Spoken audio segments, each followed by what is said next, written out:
చాలా సంవత్సరాల తర్వాత మళ్ళీ అదే గాలి నాకు వ్యతిరేకంగా ఈ ఇసుక పట్టణంలో వేస్తుంది.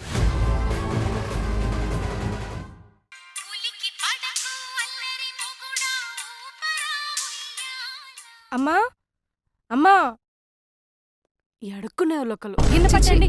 నేను అడుక్కునేదాన్ని కదమ్మా, మీ ఇంటి పక్కనుండే పాపయమ్మని. అయ్యో గరక గొంతు వేసుకుని అమ్మా అమ్మా అని పిలుస్తూ ఉంటే అడుక్కునే వాళ్ళు అనుకున్నాను. Sorry aunty. పర్లేదులే అమ్మా, కొత్తగా వచ్చావుగా, పర్లేదులే. చూస్తూ ఉంటే ఏదో పని మీద వచ్చినట్టున్నారు, ఏంటో చెప్పండి ఆంటీ. చూస్తే చక్కగా ఇన్నోసెంట్ గా ఉన్నావు, ఇలాంటి కోపిస్టోని ఎలా కట్టుకున్నావమ్మా? అది చూస్తే తెలుస్తుందిలే, అరేంజుల్లో ఫోర్స్డ్ మ్యారేజ్ అని. మొత్తానికి అందరూ కలిసి నిన్ను ఊసరవల్లికి కట్టబట్టేశారన్నమాట. ఎందుకంటీ అలా అడుగుతున్నారు? మీరు కూడా ఏదైనా అడవి మృగానికి బలయ్యారా? ఇప్పుడు నా బలిపీఠం గురించి ఎందుకులే అమ్మా, నేను నీ గురించే చెప్తున్నా. మీరు కూడా నా సోదే చెప్తానంటే వినడానికి నేను రెడీగా లేను. తర్వాత రండి ఆంటీ. వయసులో ఉండి కూడా ముసలిదానిలాగా సర్దుకుపోతాను అంటే ఇంకా నేనేం చెప్తాను? నోట్లో నాలుక లేని పిల్లయితే చెప్పినట్టు పడుంటుందని పెళ్లి చేసుకున్నాడు. అంటే మీ ఉద్దేశం ఏంటి? కావాలంటే నువ్వు నీ మొగుణ్ణి బాగా అబ్జర్వ్ చేయి, అన్నీ వాడు చెప్పినట్టే వినాలనుకుంటాడు, ప్రతిదానికి చిరాకు పడుతుంటాడు, వాళ్ళ అమ్మ ముందు నిన్ను ఇరికిచ్చాలని చూస్తుంటాడు. అచ్చం అన్ని చూసినట్టే చెప్తున్నారు. కొంపదీసి ఏ బొక్కలోనున్న సీసీ కెమెరా పెట్టారా? నేనేమన్నా 100 కిలోమీటర్ల దూరంలో ఉన్నానా వినిపించకుండా ఉండడానికి? మీ ఇంటి పక్కనే కదా ఉంటున్నాను, ఆ మాత్రం తెలియకుండా ఉంటుందా? అంటే రోజు మా ఇంట్లో ఏం జరుగుతుందా అని చాటుగా వింటున్నారా? మా అత్తయ్య చెప్పిన నల్లపిల్లి మీరే అన్నమాట. నల్ల పిల్ల బాగుందమ్మా, నేనేదో మంచి చెప్దామనొస్తే నల్ల పిల్లి తెల్ల పిల్ల అని బానే మర్యాద చేస్తున్నావు. అది కాదాంటీ. వెళ్లే ముందు ఒక మాట, నీ మొగుడు నిన్ను చెప్పు చేతుల్లో పెట్టుకోవాలని చాలా ప్లాన్స్ వేస్తున్నాడు. వాటన్నిటిని పసికట్టి నువ్వు ఫెయిల్ చేయాలి, అప్పుడే నీకు రెస్పెక్ట్ మర్యాద. అయినా నాకెందుకులేమ్మా మీ ఇంట్లో ముచ్చట్లు, నాకు చాలా పనులున్నాయి, నేను వెళ్తున్నా. పాలిటిక్స్ లో ఉండాల్సిన వాళ్ళు పక్కింట్లో ఉండడం అంటే ఇదేనేమో. అయినా తను చెప్పింది కూడా కరెక్టే కదా. ఊరుకుంటూ ఉంటే మా ఆయన రోజు రోజుకి మరీ ఎక్కువ చేస్తున్నాడు. నా డిగ్రీని ఇన్సల్ట్ చేస్తాడా? అస్సలు ఆటేంటో ఇప్పుడు చూపిస్తాం.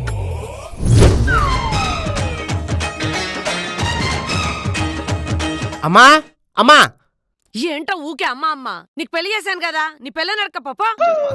కరెక్టే కదా. అవును, ఇదేది అసలు? బాల్కనీలో ఉండుంటది, ఊరంతా తిరుగుతావు, నీ పెళ్ళ మేడ ఉందో తెలియదు. నడు. బాల్కనీలో నన్ను డిస్టర్బ్ చేస్తాడు సంగతి. అయితే ఏం జరిగిందో తెలుసా అమ్మ? ఆ హీరో వచ్చి హీరోయిన్ ప్రపోజ్ చేశాడు. తర్వాత ఆ హీరోయిన్ అయితే ఆ హీరోయిన్ ఎంత మురిసిపోయిందో తెలుసా? తర్వాత ఏం జరిగిందంటే, హాయ్ బావా. ఏంటే ఫోన్లో తెగ మాట్లాడేస్తున్నావు? అమ్మా నేను నీకు మళ్ళీ కాల్ చేస్తాను. అమ్మతో బావా. అవును, మీ అమ్మతో ఫోన్లో గంటలు గంటలు ఫోన్లో ఏం మాట్లాడుతున్నాను? అయ్యో బావా, అలా చూడకు బావా, నాకు సిగ్గొస్తుంది. మేడం, సిగ్గుపడ్డం అయిపోయిందా? సర్లే గాని మీ అమ్మ సంగతి పక్కన పెడదాం కానీ కాసేపు. కాళ్ళకు మెట్లయ్యే. అది గుచ్చుకుంటుంది బావా, అందుకే లోపల పెట్టా. మరి చేతికి గాజులు? బావా, నువ్వు పెళ్ళైన తర్వాత నాకు బంగారు గాజులు కొనిపిస్తానన్నావు కదా. సో నేను చేతికి గాజులు వేసుకోకపోతే అది చూసిన ప్రతిసారి నీకు బంగారు గాజులు గుర్తు రావాలని నా చేతికున్న 2 గాజులు తీసేశాను బావా. సరే, మరి తలబొట్టేదే ఫ్రిడ్జ్ లో పెట్టావా? లేదు బావా, దండ మీద ఆరేసా. దండ మీద ఎందుకు ఆరేసావే? అంటే స్నానం చేస్తున్నప్పుడు తడిచిపోయింది బావా, అందుకే దండ మీద ఆరబెట్టా. మరి బొట్టేదే మత మార్పిడి చెప్పించుకోవా? మర్చిపోయాను బావా. మర్చిపోయావా? ఇంకోసారి మర్చిపోకుండా ఉండడానికి నీ చేతి మీద పచ్చబొట్టపిస్తా, అర్థమవుతుందా? LT పెట్టుకరాబా, LT పెట్టుకరాబా. ముంజకాయ ముఖం దాన్ని ఎలా ఎలా దీనమ్మ జీవితం, దీన్ని ఇంకా ఇలానే వదిలేస్తే ఇంకెన్న అర్థం చేస్తుందో ఏంటో. రాబయ్యా. ఏంట్రా, ఏదైనా ఉంటే కిందే చెప్పొచ్చు కదా, పైకి తీసుకొచ్చావు? కింద చెప్తే నీ బాడీ మీద తాకే ఉండదు. ఏ మటన్ మస్తాన్ దగ్గర నుంచి నా పేరు చెప్పి డబ్బులు ఏమని తీసుకుని వచ్చావా? నీ పేరు చెప్తే మటన్ మస్తాన్ గడు కాదు, కింద ఉన్న కిరాణా షాప్ లో సిగరెట్ కూడా ఇవ్వడు. వీడికి ఎలా తెలుసు? ఇదంతా కాదు కానీ నీ తలకాయ లేచిపోవాలంటే మటన్ మస్తాను గడు ఎందుకు? మీ ఇద్దరు లేడీస్ ఉన్నారుగా, ఎవరికి చెప్పినా వేసేస్తారు. అరే అసలు ఏమైందిరా? అబ్బా ఎవరు భయ్యా? ఏంట్రా సౌండ్? ఓ పిల్ల అనుకుంటా. పిల్లే కదరా, అదే వెళ్ళిపోతులేరా. అయితే ఆగు భయ్యా, ఇదేదో దొంగ పిల్ల ఉంది. ఒక్క నిమిషం ఆగు. లేక భయ్యా చెప్తా, ఎరే ఈ పిల్లి సంగతి చెప్తా.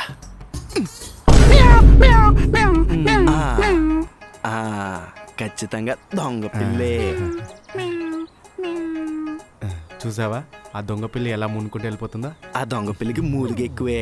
అయితే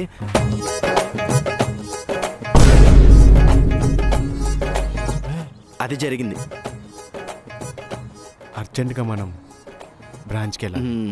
పెద్ద బ్రాంచా చిన్న బ్రాంచా? ఏదో ఒక బ్రాంచ్, మందు బ్రాంచ్కి వెళ్దాం పదా. పద.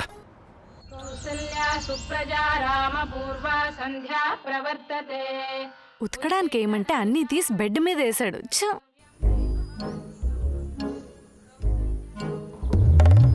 బావా భూకంపం ఏమైనా వచ్చిందా? బావా ఏంటి పక్కన పెట్టుకుని అల్లార్చావు? ఏంటిది? అది అడగడానికి నన్ను లేపావా? షర్టు కాలర్ మీద ఏంటి అని అడుగుతున్నాను. లాంగ్ హెయిర్, అది నీదే కదా. ఇది నాది కాదు. ఎలా చెప్తున్నావు? షాంపూ వాసన ఏమైనా గుర్తుపట్టావా?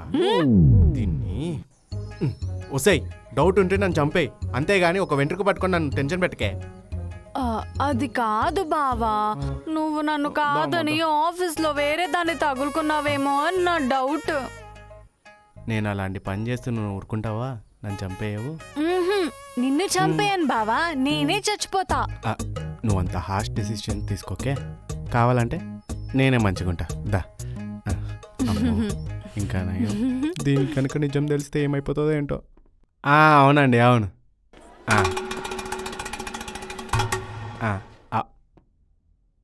ఆవిడ కూడా మా ఆవిడే.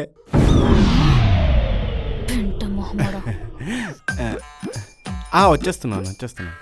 సరే బయలుదేరుతున్నా. ఓకే. ఏవండి, సుత్తి లేకుండా డైరెక్ట్గా పాయింట్కి వస్తాను. ఎవరి దగ్గరికి వెళ్తున్నారు? ఇందాక ఫోన్ మాట్లాడుతూ ఆవిడ మావిడే అని ఎవరి గురించి అన్నారు? దీనికి ఏం చెప్పాలి ఇప్పుడు?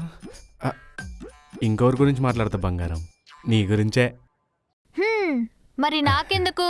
మీకోసం ఎవరో వెయిట్ చేస్తుంటే మీరు వాళ్ళ దగ్గరికి వెళ్తున్నట్టు అనిపిస్తుంది.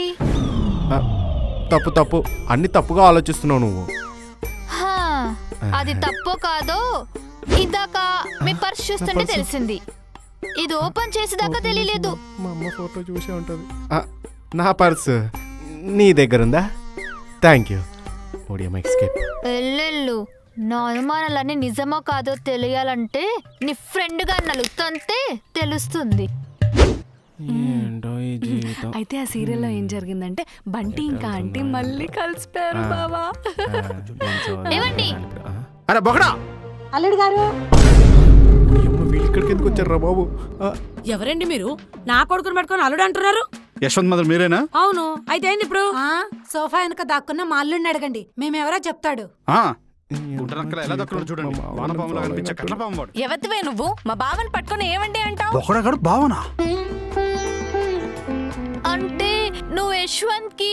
ఎస్, మా బావ తాళి కట్టింది నాకే.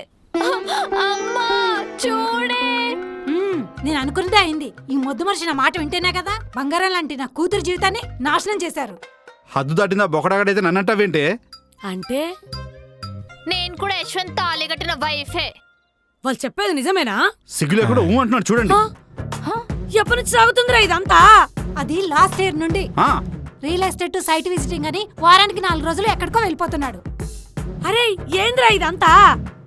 కన్న తల్లిని కట్టుకున్నబ్బా, నీకన్నా చిత్తగది కుక్కనేం కదరా. అరే ఏంద్రా ఇది? మోసగాన్ని మోసం గురించి అడితే ఏం చెప్తారండి? నేను చెప్తాను. అసలు నా కొడుకు వీడిని అల్లుడు అనాలంటే సిగ్గనిపిస్తుంది. మీ వాడు పెళ్లి కాలేదని చెప్పి మా బృందాన్ని పెళ్లి చేసుకున్నాడు. ఈ జఫాగాడు నాకెవరూ లేని అనాథను నమ్మించాడత్తమ్మా.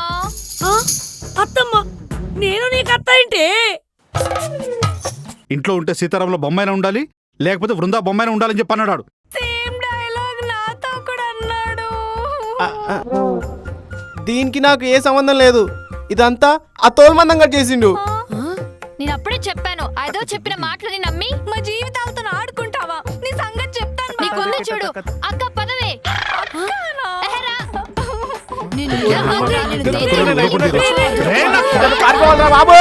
బతికిపోయాడు. నా కూతురుందిగా, చూసుకుంటుందిలే.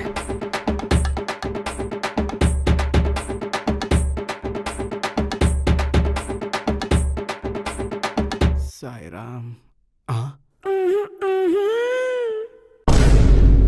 ఎవడ్రా ఈ దరిద్రాన్ని పెట్టిన దగులుబాజీ? నేనే భయ్యా. దీనికోసం వారానికి 1000 రూపాయలు దాచినా తప్పులేదు భయ్యా. వెయ్యా? బావా అయినా అది ఎవరైతే నాకేంటి, అది లోకల్ అయితే ఏంది, నేషనల్ అయితే ఏంది. అక్కడ ఉంటే సీతారాముల ఫోటో అయినా ఉండాలి, లేదంటే నా వైఫ్ అలంకృత ఫోటో అయినా ఉండాలి. అంతేగాని తీసేరా ముందు.